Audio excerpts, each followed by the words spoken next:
Well, if you ask me, the CV industry has been facing a challenging times in the last 1.5 years. And you already said it briefly.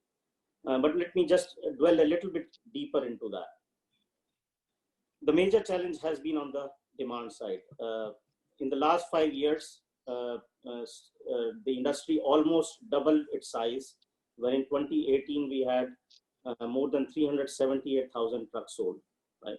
And then in 2019, the industry took a complete U-turn and had a contraction of up to 35 to 40%. And there are very well-known reasons for that. You mentioned some of them: Excel load norms implementation, GST. Then we had the liquidity crunch starting somewhere in end of 2018.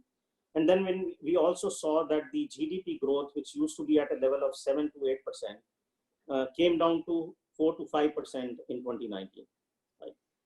Now, there is a very important point here which we must take note of. Excel load norms added about 25% additional capacity in the fleets. It was not only implemented for the new trucks sold, it was implemented for all the trucks which are running on Indian roads. And this is not a one-time correction. This is a permanent correction. If you look at GST norms, in our estimate, the fleet utilizations went up to 10% because of that. So the turnaround time became better. And even if it leads to a short-term contraction in demand, we believe this is better for the industry. Right? Now, with that background, we stepped into 2020. And frankly, we were anticipating a 10% contraction in demand even in this year, simply because we were going to implement BS6 emission norms from 1st of April. And we have seen in other markets, Daimler is a worldwide player. We have seen that wherever we implement Euro 6 or equivalent norms, the industry in that year slows down by about 10%.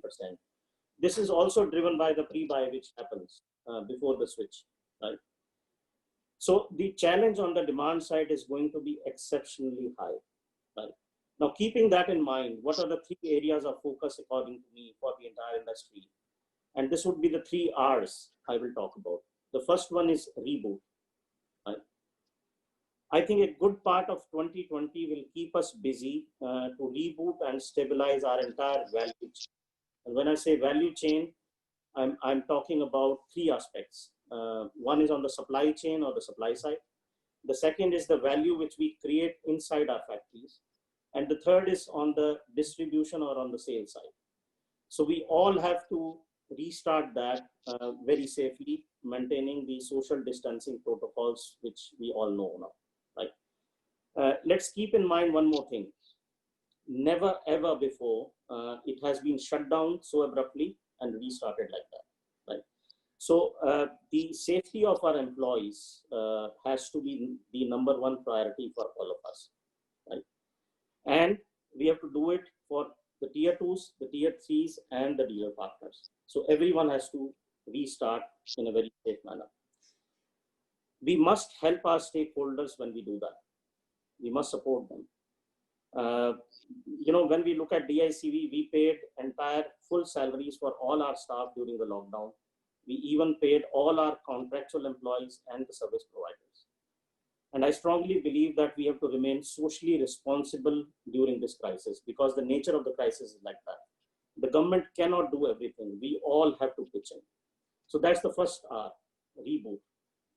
The second R is resilience. Like all other crises, let us also not let this one go waste, right? We have to cut down costs. We have to replan our investments, postpone or cancel what we don't need, but also continue to invest where we need to secure our long term. In a crisis of this nature, conserving cash becomes of paramount importance. So tie up your liquidity and make sure that you pay your suppliers in time.